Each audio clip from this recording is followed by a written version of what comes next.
EAMCET ranks వచ్చాయి, qualify అవ్వలేదు అని బాధపడుకు. లెస్ ర్యాంక్ వచ్చినందుకు వేరే వాళ్ళు చులకన చేసి మాటలు అంటున్నారా? నీ హార్డ్ వర్క్, డెడికేషన్ గురించి నీకు తెలుసు.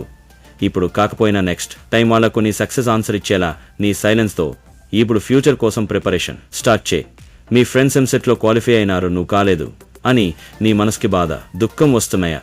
కానీ ఇప్పుడు బాధపడి లాభం లేదు. ఇంకా బాధపడిన గడిచిన టైం వెనక్కి రాదు. కానీ వచ్చే టైం మారాలి అంటే ఇప్పుడు నువ్వు పడిన బాధ మళ్ళీ రాకూడదు. అంటే నువ్వు చేంజ్ అవ్వక తప్పదు. ఇంకా టైం మించిపోలేదు. రియలైజ్ అబ్బో, ఒకవేళ నువ్వు మంచిగా చదివినా కూడా ర్యాంక్ రాలేదు అంటే నువ్వు చేసిన ఆ మిస్టేక్ ఏంటి అని నిన్ను నువ్వు క్వశ్చన్ చేసుకో. అసలు నేను ప్రిపేర్ని కాలేదు కాబట్టి ర్యాంక్ రాలేదంటావా?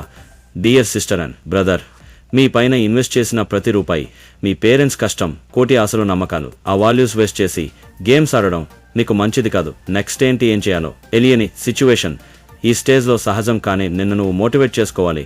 నీ బాధకి నువ్వే కారణం కాబట్టి నిన్ను ఓదార్చే తోడు కోసం చూడకు. నువ్వు ఎంత టాపర్ అయినా లేక ఎంత వీక్ అయినా నిన్ను నీకు వచ్చిన రైమ్స్ గ్రేడ్ తోనే మాట తీరు ఉంటుంది ఈ సొసైటీలో. కాబట్టి నువ్వు స్టూడెంట్ అయినా, ఎంప్లాయీ అయినా, నువ్వు ఏ ప్రొఫెషన్లో ఉన్నా కూడా నువ్వు చేసిన హార్డ్ వర్క్ విలువ నువ్వు విజయం పొందినప్పుడు వస్తుందని ఉంటేనే ఈ సొసైటీలో రెస్పెక్ట్ ఉంటుంది. కాబట్టి ఇప్పటివరకు జరిగింది కాకుండా ఇక ముందు నీ కోసం, నీ పేరెంట్స్ కోసం పర్ఫెక్ట్ లైఫ్ బ్లూ ప్రింట్తో చదివేలా చదవాలి అని మన వీడియోస్లో tips and tricks, smart and hard work మీ విజయం కోసం అప్లోడ్ చేస్తాం. మీరు చేయవలసిన పని ఒక్కటే, అప్లోడ్ వీడియో అని కామెంట్లో పెట్టండి. అప్పుడే మీకు హెల్ప్ అయ్యే వీడియోస్ మీ వరకు వస్తాయి.